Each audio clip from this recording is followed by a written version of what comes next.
Hi, I'm Greg Hunter. Welcome to USAWatchdog.com. I've had a lot of requests for this guest to come back on, just a couple recently. One from California is apropos because he lives in California at the moment. He buys and sells between $50 to $100 million a year in real estate. He has the Note House. His name is Fabian Calvo. Let me bring him on. Fabian Calvo, thank you for joining us today from California. Hey, Greg, pleasure to be back on. I want to start here by saying a couple of things you said, and I want to say it's late 14 is the last time you were on. I'm sorry I haven't had you back on. I've had an embarrassment of bookings, but in 14 you said that they were going to pour the coals to the subprime. They're going to recreate a bubble all over again. That happened. And you said, hey, this is going to go on for at least a couple of 2016, I think. This is going to be going on to 2016. That happened. The real estate market's crazy. Now they're talking about it's going to, some people, I've actually heard real estate people say that, oh, this is going to go on to the year 2020. And you're cutting back here. And tell me what's going on in the real estate market. Yeah, Greg, like I said, pleasure to be on. And, people haven't heard, our interviews before or heard my work before, I would just first let them know to go back to the first interviews that you and I did, I think back in 2012, where I basically forecasted everything that's going on. Everything has unfolded from the, it really started, Greg, from me being vocal about this, which got a lot of scorn from people that I do business with, but from a micro documentary that I put together back in end of 2011 called House of Cards, Real Estate's Big Secret. And when I released that micro documentary, people thought that it was absolutely insane and crazy that the same people that had manipulated the housing market before were doing it all over again, and we're doing it on purpose to profit from what I believe is the biggest pump and dump scheme ever created, and certainly that has happened.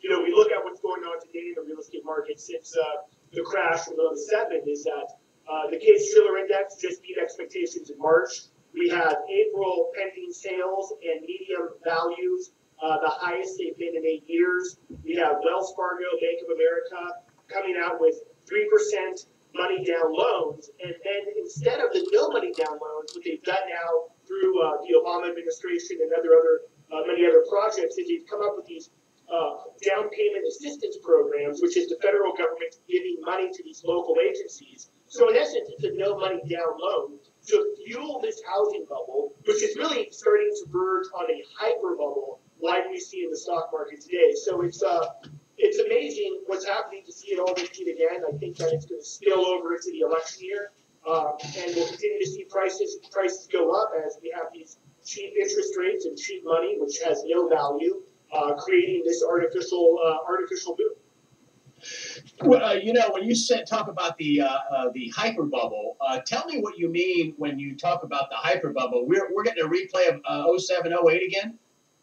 Absolutely, we're getting there. I think we're at the last final stage of this current housing cycle, and that's where the prices will take off exponentially, as will the access to cheap money. Now, the cheap money has been somewhat on the sidelines when it comes to uncreditworthy borrowers or people in general being able to get home loans. That has significantly altered over the last 6 months.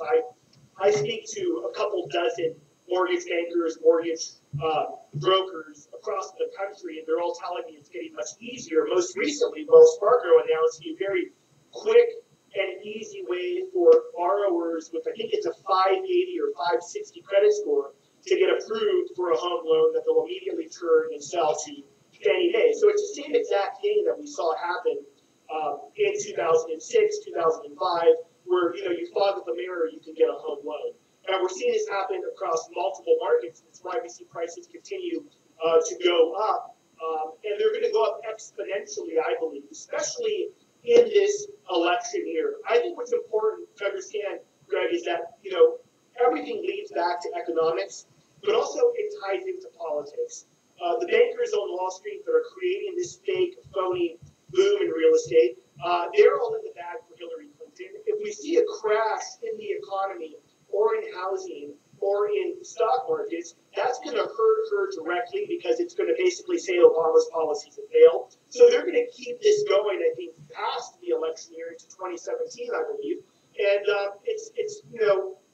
every time I say this, every time I put out a video on YouTube or I put out, something on my LinkedIn page, I will always get people, Greg, that say that's never going to happen. It's totally crazy, and it happens. It's amazing, but it's going on. I should also note one of the things that continues to fuel the market as well is foreign demand for real estate, particularly the Chinese, who this year will likely buy $250 billion of real estate in the United States, and that's spread over multiple assets, whether it's industrial, commercial, or residential. So it's continuing to create this fake demand, and in some cases real demand by the Chinese, but it's unsustainable and it's going to end really badly eventually. Unfortunately, when I see people, big players like Sam Zell, who's a big real estate guy, beginning to sell off assets, to me that's an indicator that, it's going to be the middle class and the people at the end that are the suckers that are going to get left holding the bag. So you're telling me that Sam Zell, because that was a big story out last week, Sam Zell sees what you see. And there was a big story on about with the, Zero Hedge, saying he was selling. He was getting out. He was gone. Bye-bye. He's not buying anything. He hates everything. You think that he sees what you see. He sees what you call a hyper bubble in real estate? Yeah, listen, I have a lot of friends that know Sam Zell personally, and he knows it's a hyper bubble, and that's why he's selling just like he did leading up to the prior crash. It's why a lot of people, say that he's like the, perfect market timer. And he's going to buy when prices tank again.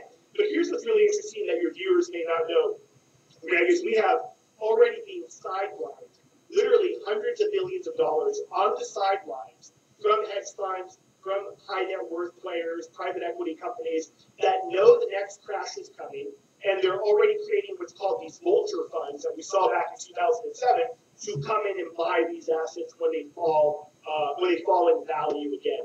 Also, a lot of these hedge funds, private equities that bought thousands and millions of homes across the country as to be landlords, they're beginning to sell as well, which goes right to the crux of my theory, this pump and dump, where now they're beginning to dump these assets at the highest possible value to finance borrowers that are getting some kind of loan tied back to the federal government. I got to tell everybody that you did. I said 2014, but you've been saying it, as you said, 2010. You were one of my first interviews, and so all along, for a couple of years, and I said 2014 because I thought we were ending. We're coming to an end. She said, no, it's going to keep going. It's going to go to probably about 2016, and you were right. I got to tell you, you were right. And I want to talk to you about if Sam Zell is getting out now, could we get into some kind of a banking calamity? I know you also have Fabian for Liberty, your popular website, which you talk, and you know a lot about the economy, not just about real estate. Do you think we could get into some sort of calamity that they don't foresee, some black swan, something, and Sam Zell's getting out, so it makes him nervous. He must not think there's that much time left. He's not going to get out, several years ahead of time. Do you think we could have some kind of calamity this fall or this summer that could, short circuit the housing market a little early before the election? It's certainly possible. I will say regarding Sam Zell and some of these other guys that own a lot of real estate, like in his level, Sam Zell still owns tens and tens of billions of dollars of real estate. So when they say that he's dumping assets, he's sold some of his properties. He still owns, I think, over 100 different large, gigantic apartment complexes. So he isn't dumping everything, but he has begun to sell, particularly in markets like Palo Alto, and some other markets where the price has just gone absolutely insane relative to where he bought in 2007. Black swans are certainly possible. I think that at the end of the day, what we see now is we see the banksters on Wall Street trying to manage and control this economy with 0% interest rates that they've had for over 10 years. And that's the scary thing about it, Greg, is that they think they can control this market where we know they can't control this market. Now, some of them have gotten good at timing the market, particularly timing these Federal Reserve created boom and bust cycles, and now we have about 16 years of those taking place. But ultimately, when this crash does happen, we'll be able to see it coming. Of course it's coming. I think it could very well happen in the next year. If someone like Donald Trump, let's say, becomes president, I think we could see exactly what happened before, where it totally collapses on his watch. But it's going to be something that's unexpected. A number of different things, whether it's derivatives that blow up, whether it's a trade war that starts between China and the United States. Well, we already got one going on. We got a 500% steel. We got a 500% steel tariff going on right now. So I mean, we already got a trade war going in happening under the Obama administration. Well, I don't mean to interrupt you, but I wanted to. Donald Trump has blurted out a couple of times a few months ago, and then zip quiet. He has said that that the economy is going to have a tumble, that we could have a financial meltdown. He said things like that, a crash. You think he knows it's coming? I don't think anybody at that level that is on the front lines of business like he is can't see the handwriting on the wall. I mean, it's a big difference in the big leap from the paid-for pundits on CNBC and that write for the Wall Street Journal versus those that are actually doing deals and seeing what's going on. For example, like myself, I'm on a very small scale, relatively speaking, to some of the people that we've mentioned in this interview, but I talk to a lot of people in the business, Greg, and they all know it's coming.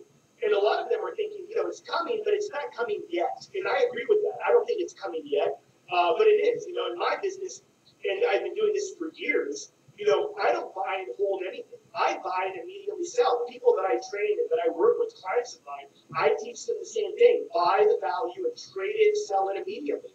Because there's no telling when this crash could happen. But certainly I think the crash is going to happen in 2017, over the next year. I will also add this, Greg, that I've heard from people just in my real estate dealings that are also involved with stocks. I think that another indicator here, there's a few indicators. One is big money really starts selling, particularly residential real estate that they've gobbled up since 2008. Here's another one.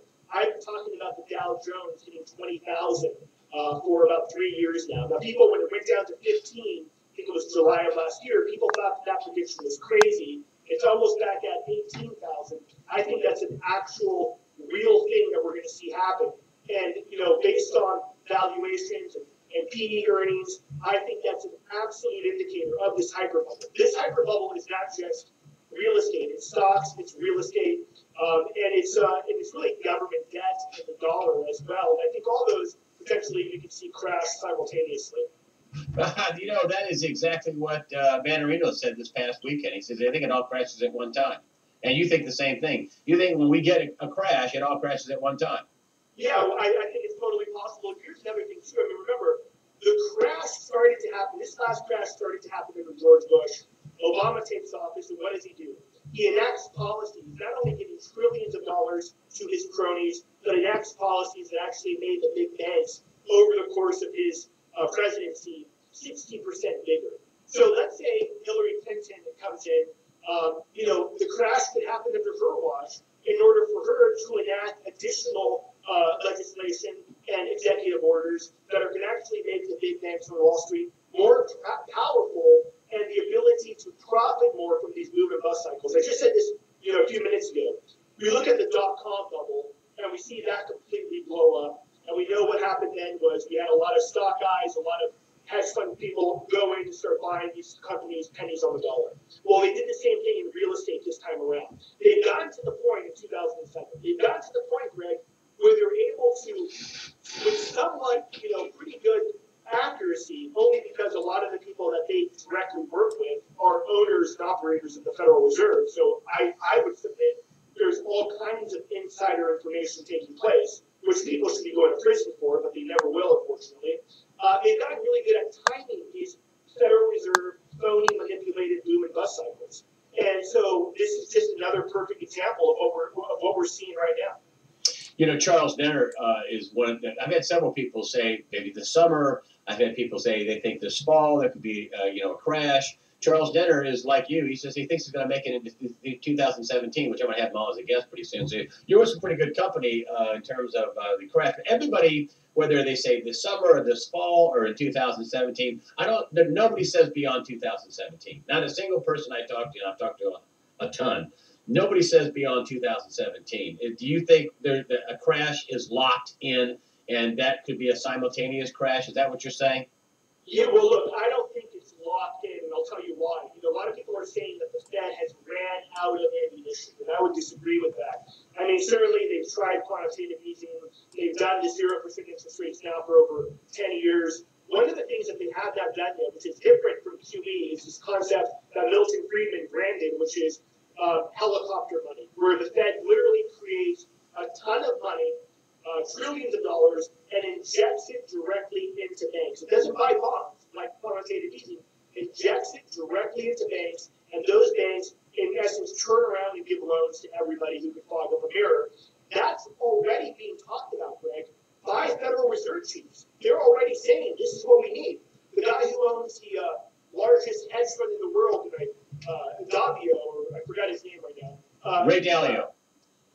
Dalio. Yeah, Ray Dalio. He's advocating for helicopter money. So that's, I think, where this ends next, or where this potentially goes next. That and another thing I've been talking about as well, which at the last G7 meeting was talked about somewhat, which is a global stimulus between Europe and the United States and some other G7 economies to continue to keep this going maybe a few more years. It just depends. Look, ultimately, the free hand of the market will win. Is a crash in 2017 locked in? I wouldn't say locked in, because these people are so incredibly desperate and arrogant that there's really no telling what they're really willing to do. I do know this, though, Graham.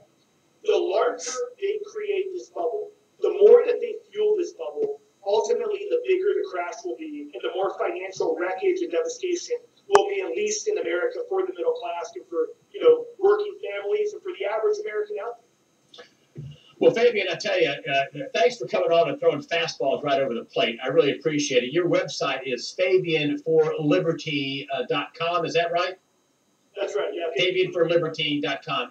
FABIAN, the number 4 at liberty.com. That's your kind of your project. That you're really your main thrust. Your main thrust is real estate. I know, but you do a good job on FabianForLiberty.com. You put out a lot of information and a lot of good street level reporting is what I like to call it. I mean, you're seeing this thing, firsthand. Did anything scare you? Could anything that you foresee trip us up early that we don't get to the helicopter money, that we don't get early, like all this bank manipulation and Deutsche Bank admitting to manipulating gold, and now they're in trouble again for some other securities stuff. Is there anything that can trip us up early? I almost hate to say this, Greg, because when people hear this, they think it's hyperbole. Unfortunately, there's a big lack. I mean, not for your audience. Your audience is likely very well educated when it comes to these topics. But historically speaking, I look at the incredible lack of just the insanity, the incompetence of quote-unquote leadership in the world today. And I think war is a potential thing that could derail this entire thing. I mean, we see, the West being belligerent with Russia and, back at it, and, the Middle East completely on fire. So there's all these different things geopolitically. I wrote a book called The Global Economic Reset, and I talked about how a greater regional war, a potential world war, could break out over the South China Seas, along the borders of Russia. That's, I think, the biggest black swan that we potentially face. Is something that just escalates very quickly, like we saw, for example, in World War I, that gets completely out of control. People panic, cyber attacks are unleashed, and economies fail overnight because people are so incredibly panicked at an event they thought they could never happen. Again, I hate to say that because it sounds alarmist, but to be honest, that is my personal opinion. I think when we look at black swans in general, a potential world war or out of control regional war is, I think, one of the biggest threats to the Fed's phony bubbles that they are currently inflating. Well, there's lots of data to back up what you're saying. I mean, there is problems in South Tennessee. I mean, what did Obama just do with the Vietnamese? Hey, y'all, we're going to give you weapons. I mean, we're going to no more moratorium. You're right there next to China. Here, have some state-of-the-art weapons. So, in the Middle East is a complete mess, and so it's not like it's hyperbole. I mean, this is real stories to back up this stuff. The Middle East is an absolute mess, and who's on whose side, who knows. Thank you very much, Fabian Calvo, for joining us today. He has the company, The Note House, and, of course, he has FabianForLiberty.com. Fabian Calvo, thanks for joining us today on USAWatchdog.com. You bet, Greg. Thanks for having me on. It's always a pleasure.